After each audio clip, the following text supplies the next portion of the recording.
Hello, I'm Chris Schnee, writer of science fiction and fantasy. Right now, I'm experimenting with solar power. A friend of mine has gotten heavily into harnessing the power of the sun and showed me his homemade setup. He's got multiple inverters, working batteries assembled from shoddy Chinese cells, and over 1,000 watts of panels on his roof. He got me curious enough to try something much less ambitious and expensive. I had two goals here. One was to have a backup system for emergencies to not be completely dependent on the grid.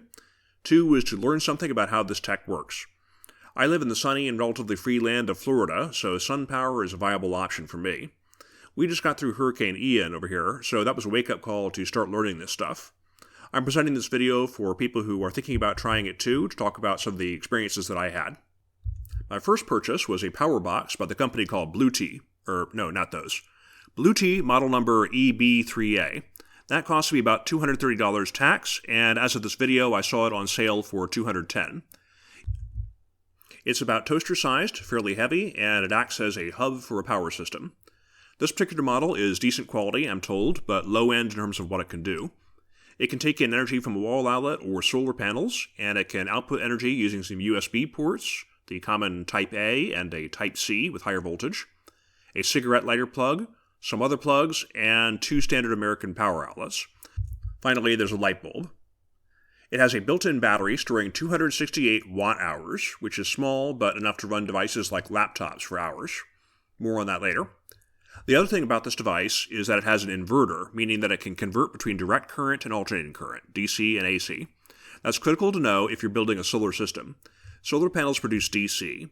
USB devices also use DC, but standard wall outlets use AC. So for most devices, if you're planning to plug them in, you will need to convert the power using an inverter to go from DC to AC. If all you want is to charge a cell phone or a tablet, then you can get by without using an inverter. I hear that some of the Apple computers charge by USB, so that may be convenient for you. I noticed that some of the cheaper devices have nothing but USB outlets, so that's one possibility to consider.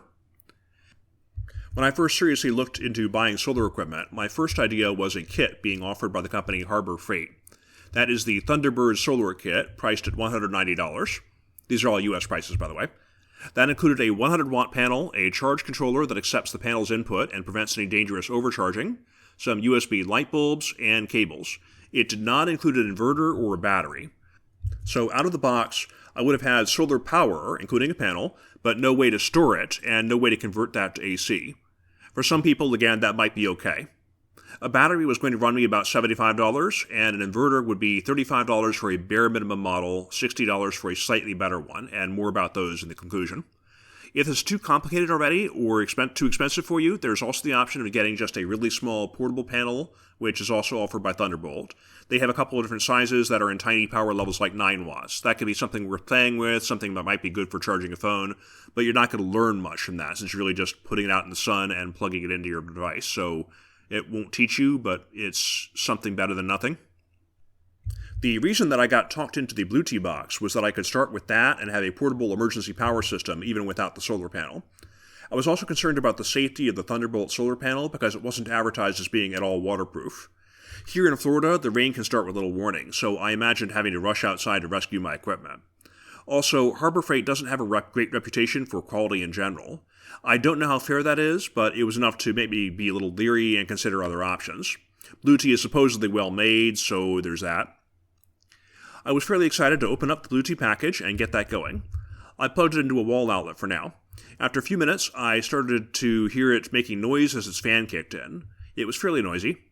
Meanwhile, I downloaded an Android phone app that's optional for using it, but meant to help work with this device. It gives some more details about what's going on. I clicked silent on the phone app, and nothing happened at first. I noticed the screen now said it was getting about 105 watts from the wall outlet, and it would take 0.6 hours to charge instead of 0.3. So I was switching it to a slower charging speed, and it was still cooling off. Eventually, the fan turned off. Later, I found that it does still use the fan sometimes while it's charging, even in the economy mode. And I'm told that if possible, it's better to charge at a lower speed, that this puts somewhat less wear on the battery. I left it alone for a while, and I came back with my laptop, which had a full battery, plugged that in, and it reported that it was using a wildly varying wattage from about 10 to 25 watts while I had the lappy and not doing anything special.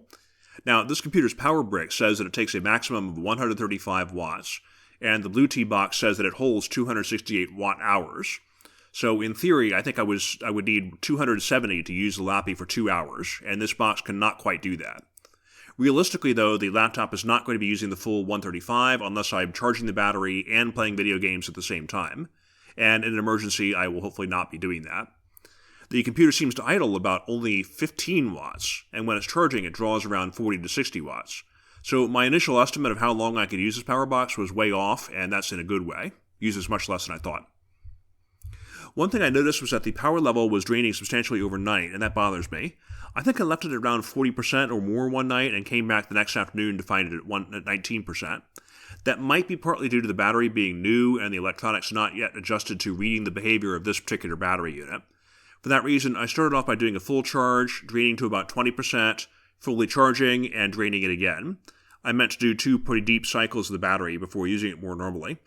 I'm going to chalk up that storage drop to the device being brand new because I didn't see that happen when I checked again later. So it's pretty reliable about storing power over time. Also, it's possible to turn the outlets off when not in use, which I think is a factor in how much power it uses when idle. Step 2 of my master plan was to buy a solar panel. Here's what I got from the company Renogy. A panel about 42 by 20 inches with about 2 inches thick, counting the frame, a little less. Open that up, and there was no manual to illuminate me, but there was a warranty card, and it came with cables and a plastic panel to seal up the electronics. Supposedly that electronics box on the back is waterproof, and supposedly the panel itself is suitable for marine use, where you're going to get it splashed with salt water, so that should be somewhat proof against rain anyway. I plugged in the cable that came with the power box, and as you can see, I had a brilliant idea about how to wire that up the first time. Don't do that. Fortunately, it was not actually charging or anything, so it was safe, but don't do that. After that attempt, I tried actually reading the little manual, and I did it right this time. By the way, this panel is about 0.56 square meters. It's advertised as 100 watts and 22% efficiency. I worked out that in theory, under perfect conditions at the equator, a panel like this with 22% efficiency should get about 123 watts, and it's advertised as 100, so I consider that advertising reasonable. I have the option to expand to a second panel if I'm so inclined, which could include hooking that up to a Y-shaped cable so that I have 2 panels feeding into the central Blue Tea power box. Although I've taken some electrical engineering classes, I had to be reminded about the most basic features of voltage and current. Multiple panels can be changed in series, meaning you stack the voltage and get the same current, or in parallel, meaning you stack up the current and energy input and get the same voltage. Do not wire them in repose. Do not wire them in distress. What I would need here is in series. As you can see, the panels have a maximum voltage rating, and if I doubled that, I would exceed that rating. If I doubled the wattage of 100, I would still be at the acceptable limit, and realistically, I will never actually get 100% efficiency on these panels, so I will never really hit 200 watts. What about the current, though? If I doubled that, I would be over the official limit. But I'm told that within reason, a box like this can handle excessive current. So if I were to buy a second panel, I would wire them in parallel. I would have still the same voltage. I would get double current and double energy, and it would probably not hit 200 watts, but it'd be close on a good day. I wasn't sure where to try this setup. I went to my garage and put the Blue Tea box up on a folding chair, where it immediately got cooked in the sun. That was not smart. I took that back inside to cool off. Meanwhile, I set up the panel, propped up against a chair, so that the panel will be in direct sunlight, facing south. Here in the northern hemisphere, of course, the sun is normally to the south, so that's the best overall direction to face the solar panel. I'm told that it's not super important as long as you've got it roughly facing the sun at all, but it so happens my driveway faces south anyway. I adjusted the chair, the panel, and the box to put the panel in direct light and the box in shadow. Really, I could have used the cables to sit the box further back in the shade a few feet away. The cable is fairly short though, so I made it an extension cord eventually. I plugged the panel into the box's DC input. At first the box came on with no notice about actually receiving power. Then a notice saying input flickered, and soon the box reported it was getting power. Starting low, like 11 watts, and then gradually increasing to about 55 to 77. It briefly popped up to 79. When I did this, it was a little before 2 p.m. on a sunny Florida day in early October, good weather conditions. The box was displaying it had about 14% power stored at that time. I waited about 15 minutes and went to check on that. 78 watt input, 18% charge already, so that was good. I fiddled with the exact positioning and put the power box down on some cardboard farther in the shade. It wasn't hot, but it was starting to get warm, and the fan was running. I figured that every watt of power going into the fan is not charging the battery. Also, I'm not sure how much energy I was wasting by having the garage door open and thus reducing the insulation between the house and the outside. It's probably dumb to do it that way in hindsight, but my real goal here was just to see that I could recharge the box if I had to.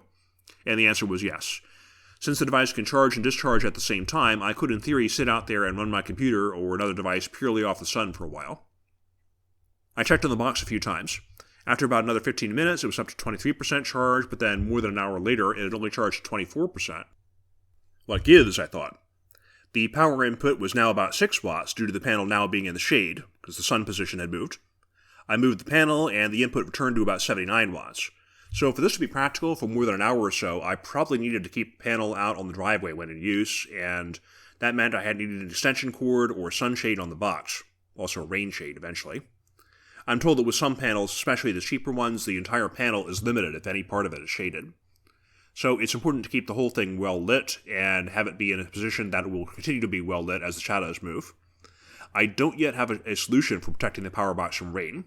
So if I get serious with this thing, I need to get an umbrella for it or have an extension cord and shut the garage door on that so I can keep it closed to the power box indoors.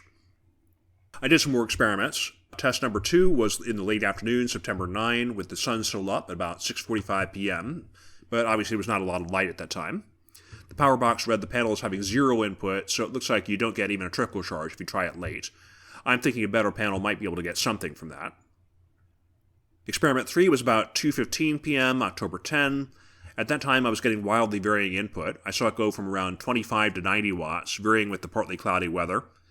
I've seen similar things from babysitting it and checking it every so often. Really, it does change with every passing cloud. You can feel and see the sun getting substantially brighter. That will definitely affect the power input.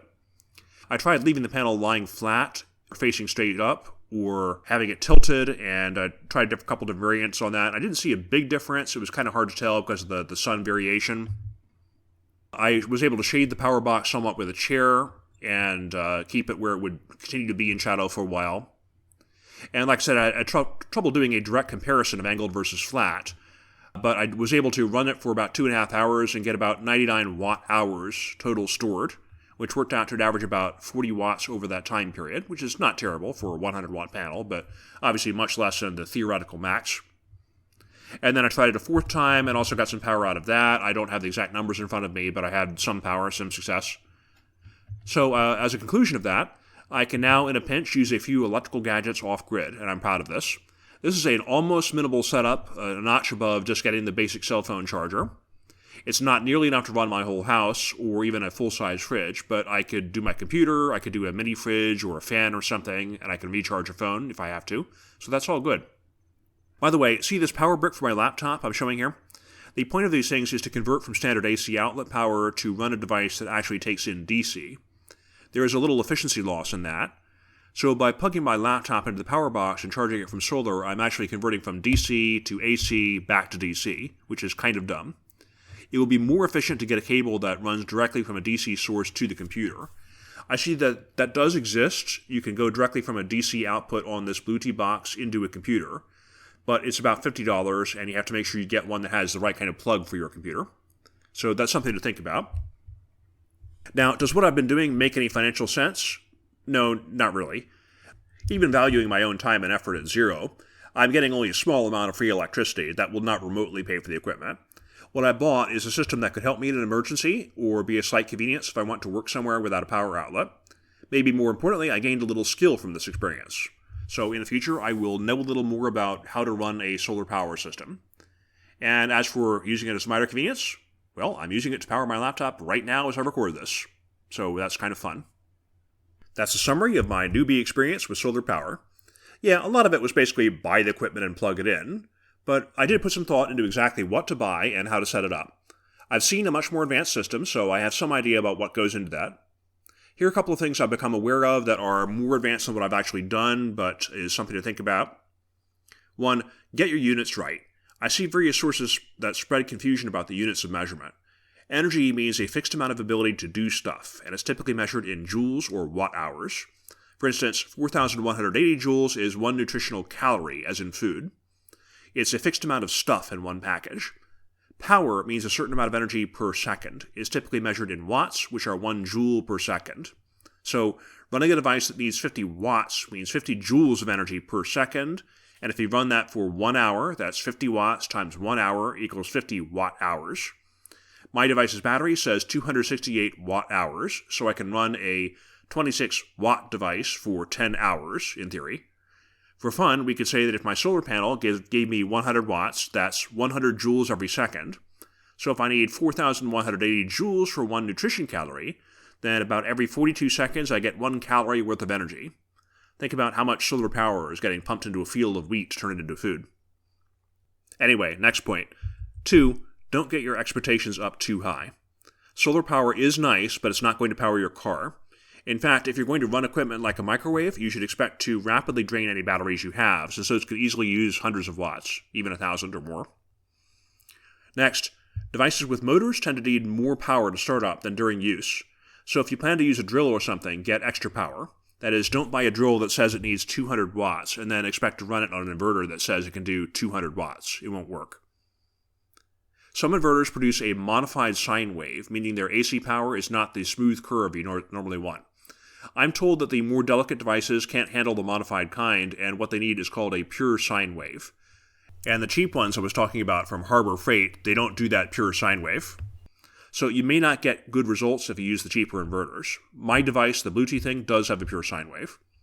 Next, some panels are waterproof and others are not. That's definitely worth looking into if you're going to stick them on a roof and leave them unattended. My little experiment's just been me dragging the thing out to a driveway, then babysitting it, and being ready to rush out if there's a problem. But for longer-term installation, I would need to pay more attention to that and make absolutely sure it's waterproof. Next, the cabling can be tricky. There are at least 2 types of incompatible plug, and you need to watch that if you're not getting the inverter and panels from the same source. Also, plan ahead about how much power and energy you're really going to want. That power box I bought is cool, but it does not offer the option of adding a battery. So if I want to store more energy than the 268 watt-hours, I'm not going to need just a battery, but also a new charge controller and maybe a new inverter if I want AC. My box is an all-in-one gadget, so I could just move up to a bigger size of that same device, but that does cost money. Next, electricians are going to be hesitant to help you with any homebrew system, both for their own safety and for legal reasons. Do not expect to install a few panels and then directly lower your power bill because you're selling power to the grid. In some cases, there is a system that can do something like that, but it's meant for working with a professional solar company. If you want to go the route of having a professional set up your system, you might be able to get a subsidy or a tax write-off, so look into what's available in your area. If you're just doing homebrew, keep it separate from your actual house's wiring. Messing with that is dangerous, seriously, especially if you're not experienced. What my friend has done is keep his solar-powered devices completely off-grid. When he tried having a non-specialist handyman look at it, the guy barely understood what he was seeing, and he didn't fully understand serial versus parallel wiring. That's it for now. I hope that seeing my fumbling intro to the subject helps other people to get started and get interested in better informed sources who can tell you more. Good luck!